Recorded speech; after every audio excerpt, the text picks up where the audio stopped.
મોદી પરિવારના ઈંટ અને ચૂનાના 40 બાય 12ના એ ઘરની માટીની સુવાસમાંથી, પિતાના અથાગ પુરુષાર્થમાંથી, માતાની સેવા અને સંસ્કારમાંથી એ બાળકના મક્કમ મનોબળનું ઘડતર થાય. અપાર જિજ્ઞાસા, દ્રઢ મનોબળ, પ્રબળ રાષ્ટ્રભક્તિ અને સનાતન સંસ્કૃતિના સન્માનના મૂળ બાળ નરેન્દ્રને કેવી રીતે? આપણે બધા જીવનમાં પ્લેટફોર્મ શોધતા હોઈએ છીએ, જ્યારે એક બાળકને પ્લેટફોર્મથી જીવનનો રસ કેવી રીતે મળે?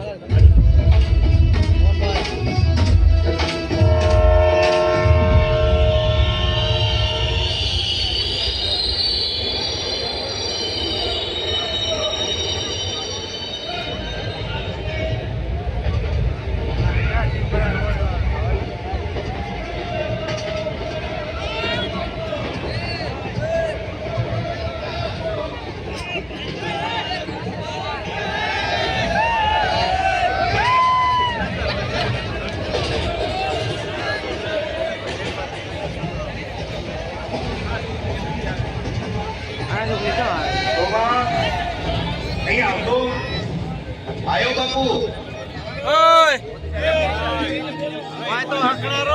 બાપુ, આ નરેન્દ્રને કઈ કેવું પડે? શું થયું લ્યા? આ નિહાળની દિવાલ પડી ગઈ.